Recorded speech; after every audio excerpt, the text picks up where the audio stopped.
கூட்டணி கூட்டணி இல்லை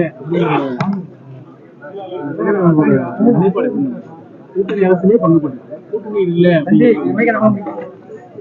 நேற்றைக்கு எங்களுடைய தலைவர் அவர்கள் அந்த விருதுகள் வழங்கும் விழாவில் மிக தெளிவாக உரையாற்றியிருந்தார்கள். தலைவருடைய உரைக்கு நான் கோனார் உரை எழுத முடியாது. இல்ல, அதுதான் தெளிவுபடுத்தியிருக்கிறாரு. அந்த அவருடைய உரையே எளிமையானது. நான் அது தனியா ஒரு கோனார் உரை எழுத முடியாது. அதனால அந்த அவருடைய உரைக்குள் எல்லாமே இருக்குது. திரும்ப ஒரு முறை அந்த உரையை நீங்க கேட்டீங்கன்னா அது உங்களுக்கு தெரியும். அன்னைக்கு அந்த நிகழ்வுல போது திமுகவே கூட்டணி இல்லைன்னு சொல்லிட்டாங்கிற மாதிரி எங்களால் புரிஞ்சுக்கணும். ஆனா இன்னைக்கு பேசுறப்ப திமுக நட்போட தான் இருக்கும். ஆனா நாங்க தாவேக்காவோட கூட்டணிங்கிற இடத்த நாங்க இல்ல எல்லாருமே இந்த டைட்டில் கார்டு இல்லைன்னா ஒரு கார்டு போடுறத மட்டும் வச்சு தயவு செய்து கொஸ்டின் பண்ணாதீங்க. இன்னைக்கு அது குறித்தும் தெளிவுபடுத்தியிருக்கிறாரு. ஏன் நான் இன்னைக்கும் நட்புறவோட இருக்கிறோம், அமைச்சர்களை நாங்கள் பங்கெடுத்ததுக்கான காரணம் என்ன, ஏன் நாங்கள் திமுக தான் கூட்டணி இல்லைன்னு அறிவிச்சிட்டாங்க அப்படிங்கிறது தொடர்பாக அவர் தெளிவுபடுத்தி. இப்போ இன்னைக்கு காலையில் ரெட்டமலை சீனிவாசனுடைய பிறந்தநாள் நிகழ்ச்சி அங்கே காந்தி மண்டபத்தில் நடைபெற்று அது தெளிவுபடுத்தியிருக்கிறார். தயவுசெய்து ஊடகவியலாளர்கள் முழுமையாக அந்த பேட்டியை மீண்டும் ஒரு முறை பாருங்க அல்லது அதை ஒளிபரப்புங்க. இதுதான் எங்களுடைய தலைவர் அவர்களுடைய நிலைப்பாடு, கட்சியுடைய நிலைப்பாடு.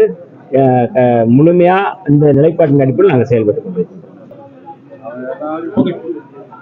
இன்று திராவிடமணி ஐயா ரெட்டமலை சீனிவாசன் அவர்களுடைய பிறந்த நாள். தமிழ்நாட்டில் மட்டுமல்ல, இந்திய அளவிலே தலித் மக்களுடைய விடுதலைக்காக பாடாற்றிய ஒரு மகத்தான தலைவர் ஐயா ரெட்டமலை சீனிவாசன் அவர்கள். புரட்சியாளர் அம்பேத்கர் அவர்களை தலைவராக ஏற்றுக்கொண்டு தமிழ்நாட்டில் அதற்கான தனித்துவமாக களமாடியவர். விடுதலை சிறுத்தைகளின் சார்பில் ஒவ்வொரு ஆண்டும் விடுதலை சிறுத்தைகள் கட்டியமைத்த இந்த உரிமை களத்தில் எப்போதும் அவருடைய நினைவை போற்றுகின்ற வகையிலே, அவருடைய புகழை முன்னெடுக்கின்ற வகையிலே விடுதலை சிறுத்தைகளின் சார்பில் அந்த வகையில் இன்றைக்கு விடுதலை சிறுத்தைகளின் சார்பில் கட்சியினுடைய துணை பொதுச் செயலாளர் மரியாதைக்குரிய கனியமுதன், மண்டல செயலாளர் செல்வம் உள்ளிட்ட மாவட்ட செயலாளர்களோடு இன்றைக்கு இந்த உரிமை களத்தில் வீர வணக்கம் செலுத்தியிருக்கின்றோம். திராவிட அரசியலில் முன்னோடியாக திராவிட அரசியலை தமிழ்நாட்டில் முன்னெடுத்த ஒரு மூத்த முன்னோடி.